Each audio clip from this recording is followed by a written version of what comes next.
Hey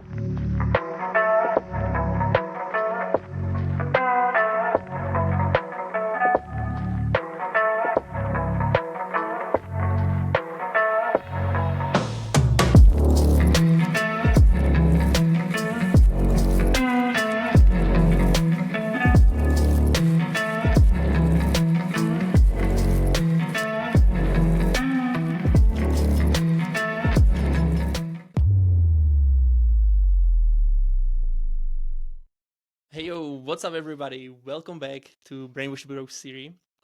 Today's guest is really interesting person. I actually met him first time at FHL, but we haven't really been able to talk as much. But now, this day, he's actually sitting here with me and talking with me about really interesting topic and helping people to actually get out from the script that we've been handed since our young age. So I'm really pumped to have him here. Welcome to the show, Cody Jefferson.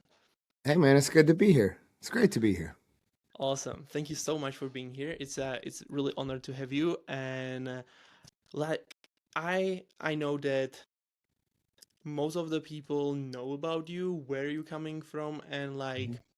probably or they can even how we've been talking about that they can research it or whatever. Like literally it's the, the conversation is all the informations are always out there, but like give us just like 2 minutes of your quick story. Where did you get for where did you how do you get into entrepreneurship? Oh, sure. Well, Cody Jefferson. I live in Oklahoma. I live here with my lovely wife Sarah, with our boys, my son Stetson and my bonus son Titus, and Bonus. we have a lovely life here in Oklahoma. I was in so this is where I'm born and raised. This is where I'm from. You couldn't pay me enough money to leave. Let's see here. How I got into That's entrepreneurship. awesome. Yeah, how I got into entrepreneurship. My dad is an entrepreneur. Um, Ooh, okay. from the time that I was in high school, I was But managing but you mentioned businesses. sorry to interrupt. But you mentioned that you haven't actually you know s- um like been born into wealthy family, right? You basically had nothing to and you build this whole I mean, we company. didn't have nothing. We had a couple. We had sticks to rub together, but no, we just didn't. We didn't grow up. What I would call upper middle class. We Hmm. were probably right in the middle or a little bit lower for a big part of my childhood, and um, my dad is really great at what he does, and so when he took over the business that he owns, that changed a lot of things for him in his life, and changed a lot of things in Hmm. our lives as well. And so I got to see that whole progression of, That's awesome. somebody going from a salaried position, working as a manager in a grocery store, to getting into the feed and agriculture business, and watching him turn that business into something really profitable and grow it into what it is today. So that was kind of the frame, and he's who showed me what was possible, and showed me that there is an opportunity for guys like us who come from rural Oklahoma to do something bigger. So Yeah. yeah, I was a pastor for 13 years. Loved it. Great season of life. And Uh-huh. in 2016, 17, How uh, did you get into that actually in being a pastor? how did I get into ministry? Hmm. Yeah, so I was attending a church here just outside of Tulsa in a suburb called Broken Arrow when I was 19, and got really, I was close with the pastor, and I had some skill sets in music and in communication, Nice. and that led to me, starting to be on the worship team, and then it led to me leading worship, and then it led to me taking over the youth department for worship, and then the kids department for worship. From there, I moved into a church where I could go full time, and that was, started as fifth and sixth grade ministry, assistant to the youth pastor, being a part of the worship team. And then that grew into worship ministry, grew Hmm. into youth ministry, grew into actual teaching at the front of the church, more like executive leadership and executive pastoring, men's pastoring, creative pastor, became the worship director. Wore a lot of hats, everything from liturgical formation to executive pastor to worship pastor to overseeing, youth and children. So any hat you could really wear, even taking out the trash on Sundays, I wore it. So it was a great season of life. How okay, so how did you like how it changed your life when you actually get into that ministry basically? How does it change? I mean, well, in a lot of ways. Or if it did. If it even did. Like I'm just Oh, like really sure. curious. Yeah. Yeah. I mean, there's a great deal of leadership that comes and responsibility that comes from being in ministry. Mm-hmm. There are things that you steward differently just Mm-hmm. because of the responsibility that's placed in front of you. It is an absolute crash course in all things that you would need to utilize inside of the conversation of business. So if you look at the church as a structural organization, it is not a business, but it functions as one. Uh-huh. So if you can actually kind of pull some things back and look at it. So you mentioned FHL. So, you're a funnel hacker and you understand marketing, sales, and distribution. So if you think about, the Sunday morning experience, that's really your top of funnel experience. That's the Mm-hmm. webinar. Mm-hmm. That's what you're bringing everyone into. You're trying to get them to, push towards a very common CTA, and the CTA is to raise your hand at the end and to make a decision. At Mm-hmm. the end of that decision, then we're going to get them to that next step in the funnel. We're going to ascend them into some sort of community or onboard experience where then they can make a decision to tithe, which is going to be a recurring investment. So now we're building MRR as we get people into the tithing experience. As we get them into the tithing experience, we then make them ambassadors of what it is that we're doing. So that becomes part of our recruitment process. So we turn them into affiliates. We don't pay them, but they essentially turn into affiliates and they become the mouthpiece of the organization. And then we, again, have more of those one-off events, special events. Evangelicalism kind of becomes the forefront because you're recognizing that top of funnel is kind of how you get everyone in, and then getting them integrated is how you increase your retaining and minimize churn. And inside of that, as the organization grows, as the church grows, you need more leaders, you need more community, you need more groups, you need more special interest groups, more social groups, more events. And so all of that falls under the umbrella of leadership. So your responsibility is now to steward that and pull from the people who are available in the resource pool that's in front of you to then adequately train them, give them the resource to, also build community infrastructure within that leadership model that's tiered. Everything from men's and women's groups to youth ministry to kids ministry to worship ministry to helps ministry to local contextual outreach to international outreach and evangelism. So yeah, everything. Yeah. Yeah. It's You're really also interesting. managing budgeting. You're managing increasing or decreasing budgeting based on retention, based off tithe, based off offering. The same way that you do in a business, you have projections. You have ways in which you kind of forecast things you're going to go based on charts and assumptions that you can make in your market. Which every church has a TAM, right? So you have a total Mm-hmm. addressable market based on usually a zip code or some sort of demographical experience. So it seems to me like that it was like literally the opening, like the structure that you get from there to actually you implement it into a business also. Yeah, I mean, but in high school, I was managing garage. I managed a garage all through high school. I've been a licensed mechanic for about 22 years, and so I was managing guys, managing budgeting and finance and order specs, and managing schedules for guys who were in their 40s and 50s, and I was 17 years old. Mm-hmm. So I'm no stranger to leadership. What it did is it really cut my teeth in leadership at scale and also communication. So I do get asked a fair amount, how I learned to communicate the way that I do, because I do travel quite a bit speaking. And, it's not even a real glamorous thing. It's just like when you do it, 5 times a week for, Yep. 15 years. And on top of that, half of that is to kids and to teenagers who have, an attention span that's already shorter, but also you have to make them care, because a lot of them are in the beginning there maybe because their parents bring them. It's just it's a byproduct of the parent going to church. And so they may or may not be checked into what you even have to say. So there's an engagement factor, there's like a relatability, but there's also authority, and there's ways in which you communicate that ensure that the cadence and the delivery are heard, and not only heard, but in the matters of faith, but also matters of business.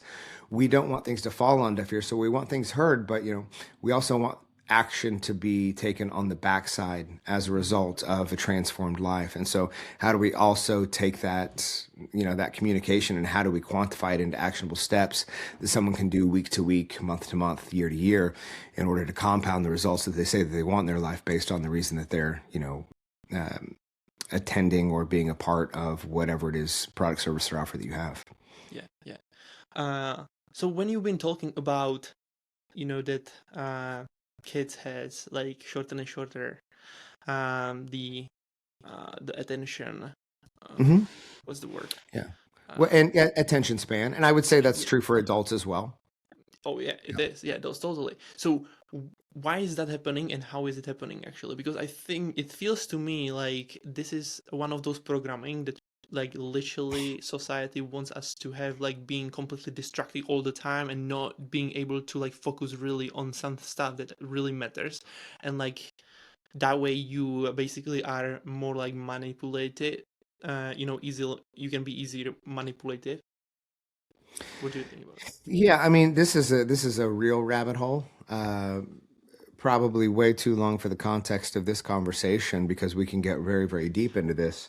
As somebody who started in ministry really when cell phones were just becoming prominent, so just Mm-hmm. aging. I mean, I'm in my mid 40s, and so cell phones were just becoming prominent, and there was no Facebook, there was no social media. I believe that there was, I think there was a blog platform called Zenga Right. back then, and then MySpace kind of came on the scene. MySpace didn't really hit hard till maybe like 2006, 7. And then from there, maybe 2009, 10, Facebook came onto the play. But really, what you noticed then was, again, things weren't as you didn't have short form, so there wasn't Reels, there wasn't TikTok, there wasn't 8 to 10 second bursts of dopamine drip that is constantly rotting your brain. And understand, when we talk about brain rot, we're not just talking about high intensity, every 0.5 Mm-hmm. seconds a scene changing, or every 1 to 2 seconds a scene changing, Yeah, because like all the high movies pretty reward. much, right? All the Yeah, movies so have that. everything is conditioned. Yeah. Even when you watch kids programming now, Mm-hmm. kids programming has a much higher frame rate in terms of transitions. Things are transitioning all the time, and so you're getting kids used to that high rapid frame exchange. And so what that does is that degrades the ability to, one, focus and pay attention, which is why I believe we have such an acceleration of what we call ADHD, which is really Yeah. just a manufactured byproduct of You us know, you know what? overstimulating kids when they're already stimulated, and then telling them to be quiet. Yeah, yeah. But that also, so then you also see the disparity against what we're doing in social. So in social media, we're giving a consistent, constant dopamine drip, which is why most adults even go home and they doom scroll their phone. Yeah, yeah. It may not be TikTok, it might be Instagram, it could be Facebook for some, but there's a consistent dopamine drip access at all times. So we have a really hard time paying attention to anything. Like, when was the last time you just sat and read a book for 2 hours? When was the last time you just went out Well, and actually, me, grabbed a? I don't have this issue. I'm like literally Yeah, on. I'm not saying you. I'm just talking Yeah, for any yeah, yeah, yeah, listener yeah. or anybody watching But this. And you know so, what is also insane? Like when I see, for example, you going somewhere even for shopping or wherever you go in, and like people, like parents, literally giving to their kids, like really young kids, even like under 5 years old, literally an iPad watching freaking like like some movies or like something, like literally they are training those kids right from the young age. Like this sure. is insane to me. Like like when you like those kids should be this is insane. Like what is your thoughts on that? Yeah, I listen. I think every parent is going to do, I think, the best with what they have available to them. And I think all parents are, and this isn't making an excuse. I just think that, we can only call someone out to their own level of awareness. And so Mhm. when you call someone out when, maybe this is a single mom with three other kids and she has focus time with this one, but she's just tired and this kid is just having a hard day. So, and you don't know what happened before then. So to put a tablet in front of them, just so there's some peace and quiet to walk through a grocery store or a department store. I think that there's nuance and context. Do I think that tablets are overused, or just do I think that screens are overused in general? I think that we can say yes Mm. based off of how I grew up and based off of like a presuppositional context that I was raised in that didn't have screens. Because we grew up, we didn't really watch TV, we didn't do any of that. Grew up in the country, we were outside all the time. All the time. That's all we were doing, was just outside on bicycles. And so it's just a very, very different way of life for most people. So I even have to recognize, like, we didn't grow up with video games. Like, I have a lot of, there's a lot of adult friends that play video games.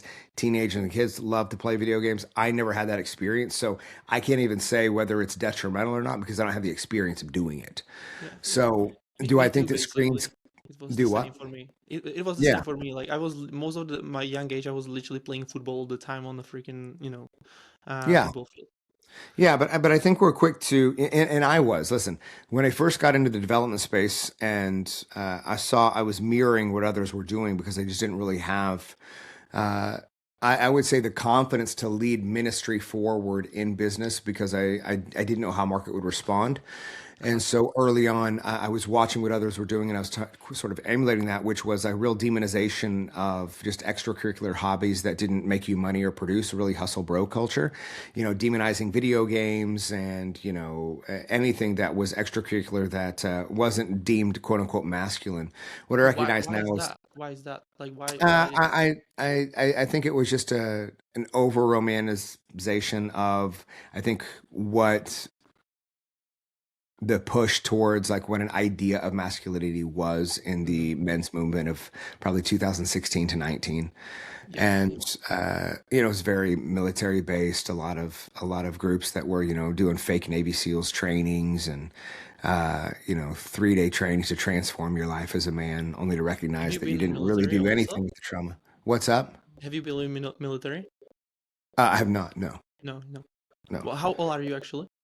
Just let me 42. put it. 42. Yeah, yeah, yeah. Yeah.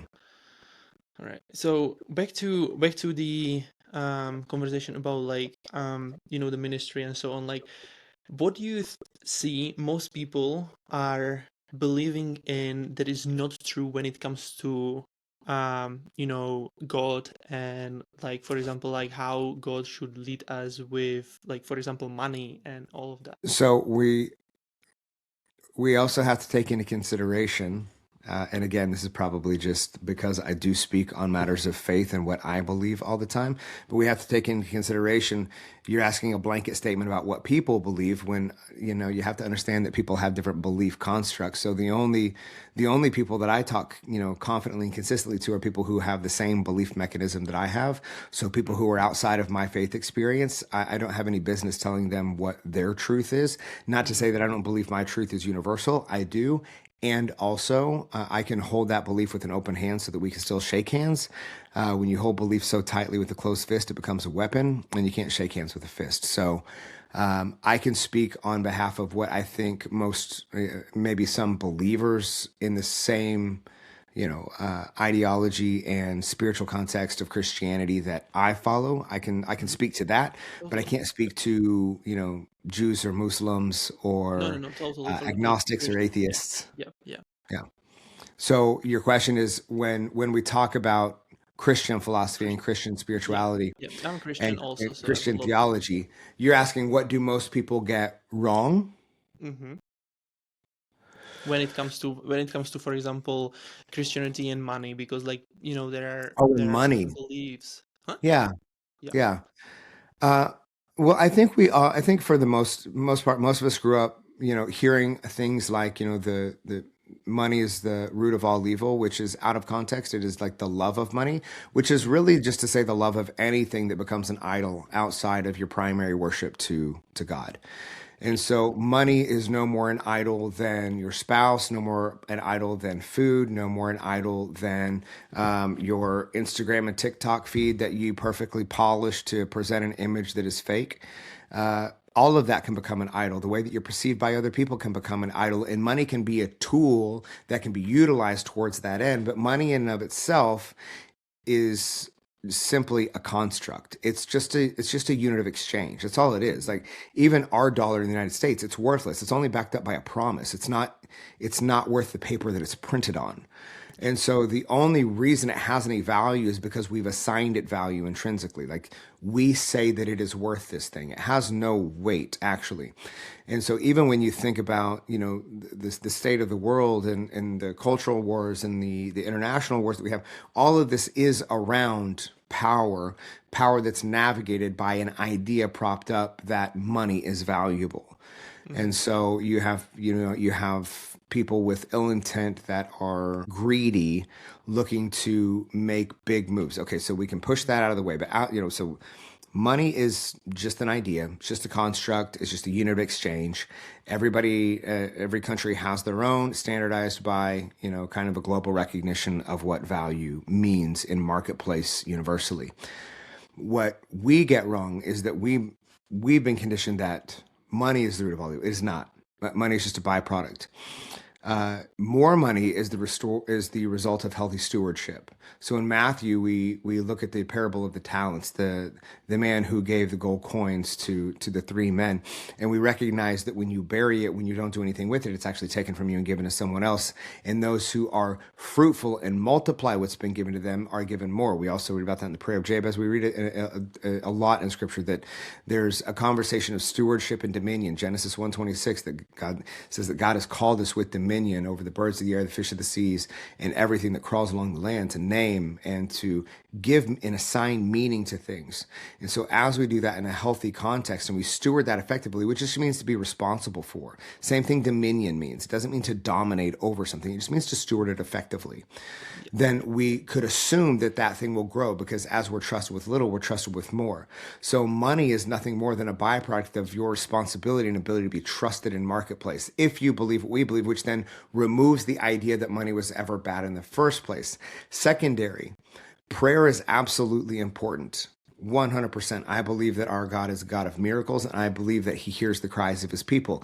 And I also know that we work inside of a construct that is driven by the power of commerce. And so the dollar matters. And so while prayer matters, absolutely, money solves 98% of the problems that are in front of you. You create a conversation where you are secure and you have options, and it removes the stress. You're now able to be generous. You're now able to solve more problems. You're now able to make a dent philanthropically and spiritually inside of marketplace and in the world. Yes, money does not solve all problems. That is absolutely true, but being broke solves none. So tell me, like, in your opinion, what problem money doesn't solve? God problems. So Brene Brown, in a book called Loving What Is, says that we have three areas in which problems exist, right? We have our business, you have your business. And by business, I don't mean an LLC or some sort of entity. I mean like your personal, like it's your business. And then there's God's business. My money, the money, or I should say the money that flows through me in what I offer to marketplace in terms of product, service, or, offer. The money that flows through me, which it does easily and consistently, that I can utilize to solve problems in my own life and the problems of those whom I love, that I consider under my umbrella, because I believe a man is a provider and a protector. It can also help to solve your problems, because if I can see something is going on with you and I have the financial resource to be able to steward it effectively, to be able to help you solve your problem, well then, isn't that a great thing? And we ought do that. That's what generosity and charity and stewardship is that we look out for a brother. We love them the same way that we love ourselves, which is the same way that we love God. What it doesn't do is money cannot change what is God's to control. Yep. So I live in Oklahoma. We have a lot of tornadoes here. I can throw $1 million at a tornado. It's not going to stop spinning. Yeah. Right? Yeah. So it doesn't solve that problem. I've lost several family members and friends. I'm 42. I've led 145 funerals in the past 22 years. Cancer's taken a lot of people from me. Illness has taken a lot of people from me. I have sown tremendous amounts of dollars into the medical research and treatment of people that I love to lose them. Because while we can prolong things and while medicine can do what it's going to do, there is still a sovereign will and a no respecter of person. It doesn't mean that our prayers go unanswered. It means that there are things that happen that are outside of our control. We don't understand, and we won't understand on this side of eternity, and maybe ever, because it won't matter on the other side. And so I can't control that. I can't play God. I can do what I can do to make things more comfortable. I can do what I can do to try to be as responsible to steward health and healing and like reconciliation in the areas that I can be responsible for. But what money can't solve are the problems that are too big for money, which are God-sized problems. Yeah, that was really really powerful, and yeah, this I think lots of people has this wrong also, like they thinking about like that money and can solve pretty much everything, and yeah, so that was really really meaningful. When when it comes to okay, so when we have the topic of money, Yeah, let's go. um, Let's talk money. so tell me, like, what is your opinion on why we are not taught about money since our young age, pretty much at all in a school In the school system? system? Yeah. You Because like, okay? you know, Hey, just 99%. cut me. Just cut me off, okay? So just cut me off. I believe that the public school system was one of the largest psyops to ever be perpetuated, and it succeeded. And so when we had the Industrial Revolution, we Uh-huh. took kids out of the home. We took kids out of the commerce that their parents were a part of. We took them from the trades that their parents and their grandparents were responsible for moving forward, because when the Industrial Revolution happened, it eliminated a lot of those artisan jobs by the way of machine. And so what it did is it put all of those skilled artisans in a chair for 10 to 12 hours a day as nothing more than a cog in a machine. And so you became a machinist. You became a part of an assembly line. And so when you're a part of an assembly line, there is no room for conversation. There is no room for creative thought. There is no room for divisiveness. What there's room for is sit here, do this thing. If you have a question, ask, be able to read an instruction manual and do It's so exactly what it yeah, says. it's so crazy. And, Like and you so are when, programmed literally to ask even to go on a toilet. This is freaking so crazy to me. Like, So you know when what I you, yeah, so when you enter the education system, which again, I do think that there are some really great things about the like public education systems in terms of, um, social interaction and mean? sports and some of the ways that we can integrate, large pools of funds towards resource to get, really great technology into the hands of our kids so that they don't fall behind when Mhm. technology is moving faster than it ever has. So I do think that there are some real proponent things. I will say as a whole Yeah. that no, what it does is it doesn't teach leadership. It does not, outside Mhm. of sports and a few interest groups. It teaches segregation by interest. It teaches segregation by social class. Um, it teaches you how to be a really good worker, how Mhm. to sit down, how to take instruction, how to not move for an extended period of time, only go to the bathroom when you have designated bathroom breaks, eat lunch when you have a designated lunch break.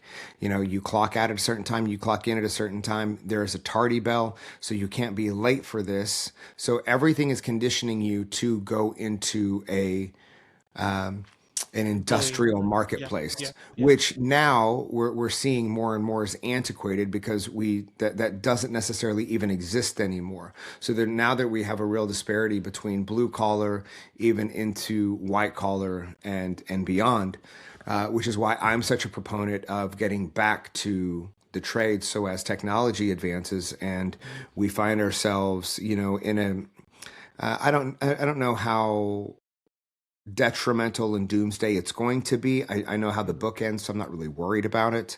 But I do know that AI it will replace a great deal of commerce marketplace. It will a lot of data-driven entry jobs Mm-hmm. and jobs that require a great deal of education based on reading and analytical discernment. I believe that a lot of that will fall by the wayside, and AI will replace a lot of that. I just don't see any way that it doesn't. It's far more efficient. But Yeah. what that does is that opens a gap, and so I believe that. Again, I come from blue collar. I am blue collar. I am a part of a company in international power. Mm-hmm. I love infrastructure. We own feed and agriculture. I'm also in a host of small blue collar businesses here in Oklahoma, in a portfolio company. So I love blue collar, and I believe that there's going to be a resurgence of men going into trades. I think that that's going to be Mm-hmm. a place where, when I was a kid, my grandfather told me something because I did well academically in a university that probably comes Did you go to even uni across. actually? Did I go to university? Yes. Yeah, yeah. Did you Is that what have you're you been in saying? uni? Yeah, yeah. Yes. Yeah. If you've been in uni, if you did No, I uni. said university. Oh, uni. Yeah, like college. Yeah. Oh, yeah, yeah, yeah. Yep. Yeah, university. And so, I love it. I was in university for 12 years, and so I love the conversation of education and learning. I Mm-hmm. love reading and applying academics. I also love, mechanics and, fixing broke engines. And Have you been always like? Did you even though when you've been in school, you've been still loving studying different yeah, types so of I've things? always been, yeah, I'm just an academic. I'm just a nerd with tattoos, and I ride Harleys. Yeah, But yes, yeah. I love academics. I love learning. I love reading. Right. Because there You know, is lots of people that are completely like, that the school basically like, well, the story of most entrepreneurs and founders is that they almost failed out of school. They didn't like right. it. They couldn't Yeah. pay attention. I was the opposite. I was highly academic. I Interesting. was the top of my class. I had Yeah. a full ride. I never struggled academically. Mm, And so, and I think even part of that comes across in the way that I articulate. mm-hmm. I love words, and I love what Yeah. they mean and what they can assign. But I do believe that there's going to be a resurgence. When I was younger and I was going to university, my grandfather was he was a gardener, a woodworker, always with his hands. And Mm-hmm. he told me when I was graduating, he said, "Listen, go get your degrees, Mm-hmm. but don't forget the things that you've learned, which I Mm-hmm. woodworking, machine working, mechanics, You're motorcycle maintenance and still doing repair. it. Still do all of those things. Yeah, Right. I don't all of my cars are over 30 years old. I don't drive anything that's younger or that's newer than But $1995. isn't it that like your more your hobby stuff? Like it become a hobby? Right. Yeah. Right. Yeah. I can work on it. That's a marker of success to me. Yeah. Um, I get in my 95 F-250 Power Stroke and which is a 7.3, and uh, it's the same dash cluster that my dad had growing up because he had an 89 F-150. My grandfather drove an F-250. So every single time, like literally multiple times a day when I get in that truck, I have a conversation with my grandfather who passed away in 2013. Nice. That's It awesome. is Wow. it's the same color and everything. So to me, that's success to me. Some people Wow. love supercars Uh-huh. and things. I like trucks that I can work on. I like to restore vehicles, but my grandfather said, just to go back and put a bow on that. He said that go get the degrees, go get all of that, but just remember, there's going to be a time Mm-hmm. when men are going to hold pieces of paper, but they're Mm-hmm. afraid to get their hands dirty.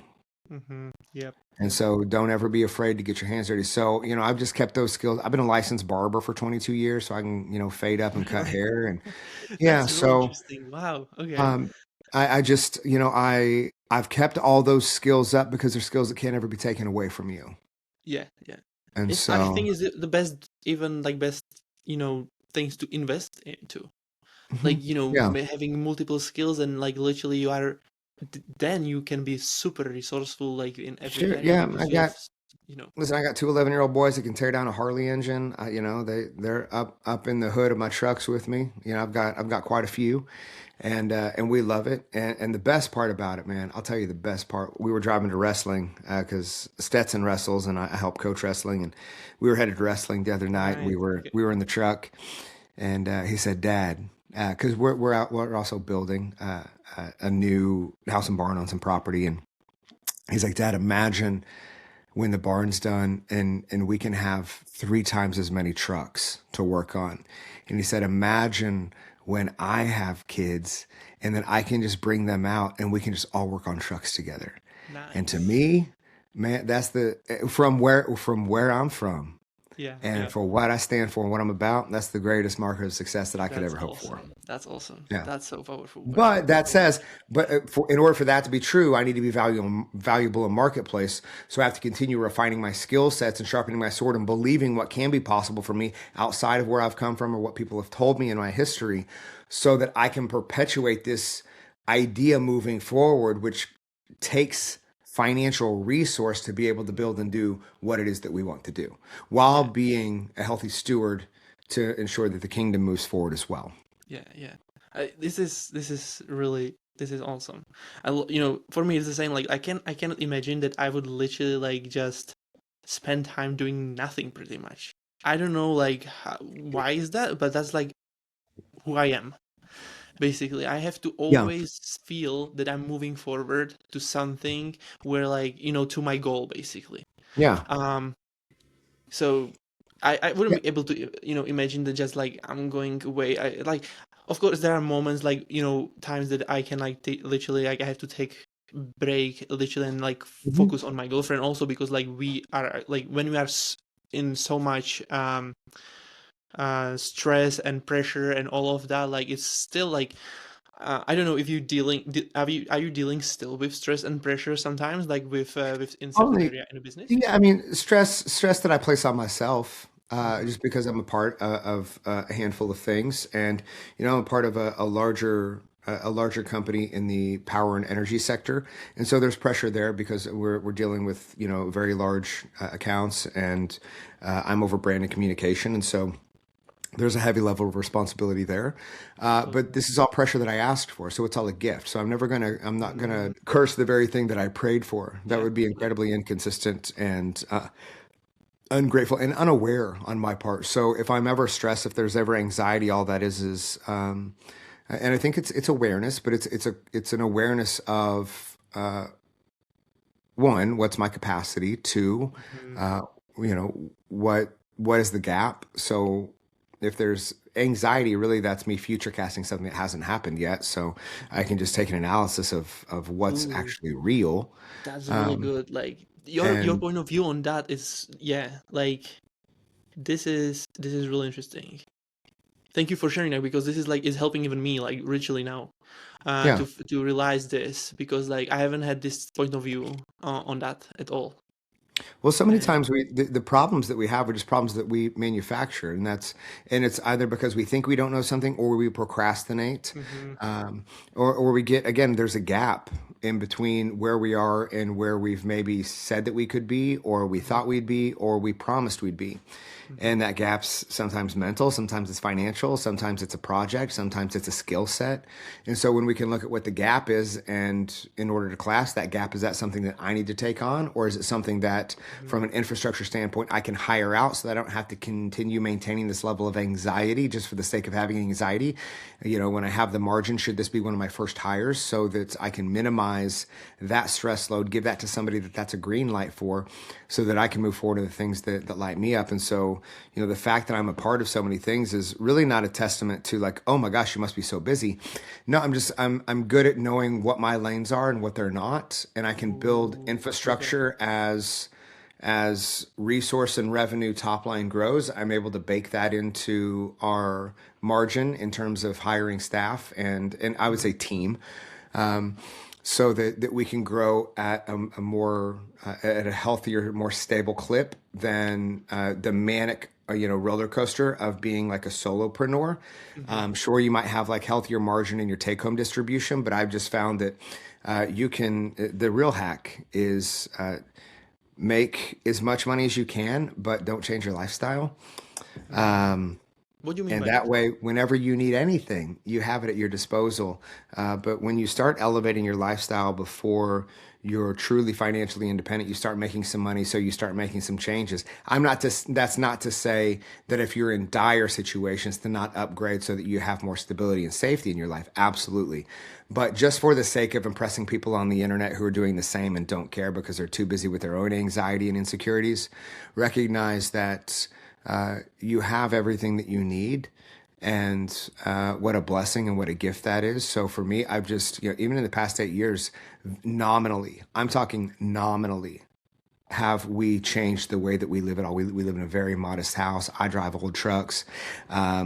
We invest in other things, and I create safety for my family so that if anything should ever happen to me, that everyone is secure. We give generously to most people we come in contact with, strangers, it doesn't matter. And you know, I say that to say that most people, when they start in business and they start, making some money, well, then they elevate their lifestyle, and then market shifts or things change, and they don't necessarily have the acumen in business or the stomach to take those market turns. And that creates a lot of anxiety. So then we start doing things out of scarcity when in reality, if Mhm. you'd have just chilled for about 6 months and then built team and infrastructure around what it is that you say you want to do, well, now you'd have baked in accountability, and you'd have systems and structure that move forward and can Do you think determine it's those shifts in yeah? marketplace. Do you think that those it's like it's brought from the employees type of mindset, like to the Uh, business, and they it, this it because it like could be, yeah, it could be an employee mindset. I just think that when people get into business, I think we're really weary to hire one because we've never maybe made money before at the mhm, capacity that maybe we are, and yep, so there's almost some like selfishness, like, no, I don't want to give away a piece of the pie because I've never had this pie before, and I want to eat it all, which is fine. But it's yeah, but also so. that's the thing, right? Because there are so many people who like beginner entrepreneurs or starting like business, or they have even success already, but they didn't turn their business into actual business. They are literally running a different type of job. Yeah, so right. So you're just running something that you're in charge of, but it's still a job because you're responsible for showing up every day. And I don't believe that you really ever in most situations in business, it's never fully passive. You're involved in some capacity. And so 100%. you're never truly just off the clock in terms of just responsibility as a whole. It's still your name on things. Yep. But that said, I think that I believe that there's that. I believe that most people just don't know how to lead. So it's like the guy who is a great roofer and loves getting on a roof and banging it and slinging a hammer around. And he'll sling the head right off that thing, and then recognizes what his boss is doing and sees how he's doing it, sees how he's talking to vendors, and how they're filing claims and all of those things. He's all that front facing stuff. He's like, I Yep. think I could probably do this better. I would run my teams differently. I'd run my crews different. So they go out and they start a roofing company.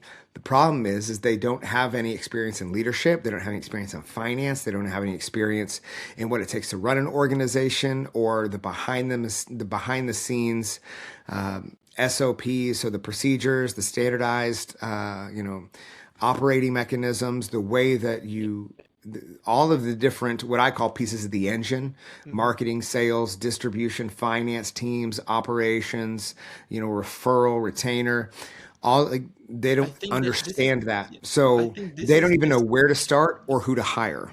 yeah, yeah. I think this is literally, caused by the way that we are programmed since since the school. Because, like literally you finishing a school in 25, or in our country it's 26. So literally from that time, you are literally like graduated. You don't have to study anymore. So Right. you don't have to developing yourself like all the time. You're basically finished. So that's why I think that there is like people die basically in their 26 years old, basically, because there is not any more growth or personal development, or either like any that type of skills. But Yeah. you are different. I'm different. I can like based on what I Yeah, what I know but about myself. but also, like, we also have to recognize, and I this is not an excuse for anyone, but it is grace, and I think that we should always lead with grace. Some people, even for me, when I came out of ministry, and into this marketplace. And I came into this marketplace really just to help people in a different capacity than I was in ministry. I wasn't aware of the whole personal development world. I knew it on the church side, which was very Mm. church-centric leadership. Andy Stanley, John Maxwell, Is it very Patrick different? Lencioni. Is it very different between those two? No, I mean they're relevant in business marketplace as well. John Maxwell is one of the foremost leadership coaches and development authors in the country. But I wasn't aware of all of the personal development that existed, and so we could say, oh, you didn't care. It wasn't that I didn't care. I was ignorant. I had no idea that it existed. And when I found it, it opened up a whole new treasure trove. So I believe that some of this is just an awareness conversation as well. I can Yeah. tell you that I could probably go to my wrestling, dads, and most of them Hmm. may have heard of a personal development, maybe heard of Tony Robbins, probably. Hmm. But all the people in my world, completely irrelevant to them. They've not heard of Hmm. anyone that is in my ecosystem or world. Yeah. Yeah. They would have heard of no one that was on the funnel hacking live stage. It's completely irrelevant. Does it? We think they're big because they're big in our little cult of 100,000 people. Yeah. Yeah. Yeah. Not, but in the main, like they're not walking down rodeo and getting recognized. Yeah. Tony Tony. Robbins, maybe, right? Yeah. Tony But for the Robbins has majority, like. like we bake in this, like, again, if perception is reality and if everything can be manipulated by media, then we recognize that because we have integrated our lives with personal development, then we realize that we probably click on that, which is then reinforced by an algorithm, so that 80% of our ads coming through on Meta are all personal development ads and all courses and masterminds and events to go to. So we believe that that is how the world views social media, when in reality, no, it's just a baked in algorithm subset of what you're already clicking on. Doesn't exist for everyone Yeah. else. Yeah. So I can't say it's because they don't want it. I can't say it's because it's not useful for them. I can't say it's because they're lazy or I can't say any of those things. What I can say is if they're not actively seeking it, there's no way it's going to find them, because if social media is the main construct that we derive our ads and our worldview from, Hmm. then it's only going to show them what keeps them on the app and keeps them buying, or keeps them buying with their attention, which is currency. Yeah. How I want to go a little bit back Sure. to actually like when you've been talking about, we've been talking about the kids and like how this whole world is evolving into. I would Hmm. love to ask you, how do you prepare your kids for this situation that's going to be like with AI and everything what we've been talking around about? How are you preparing your kids on that at that like for that time? Well, that's a great question. If we're asking, how am I preparing my kids for what we don't even know is coming with AI and its integration, what that's going to mean for society and culture and the job market and the financial system 5 to 10 years from now. Hmm. So because I don't know, I can't prepare them for what I don't know. Hmm. I have no idea I don't have any idea what's going to happen for us. Like, what So I can do how what do you is, what is more like most of the things that you teach them when it comes to like, because like you probably want no, to I, have them great life, right? But I don't think that like following the path that we've been like literally the society like literally like teaching us is the way to actually be free, basically having a I, freedom of your choice and all of that. So what is your r- yeah, right. I was setting it up. You cut me off mid-sentence. I was just setting it sorry up. sorry It's all right. So because I don't know, I have no idea what that's going to look like. So I can't prepare them for a job market that I don't understand. I can't prepare them for a workforce that I don't know where it's going. I don't believe anyone knows. Uh-huh. What I can do is I can teach them resilience.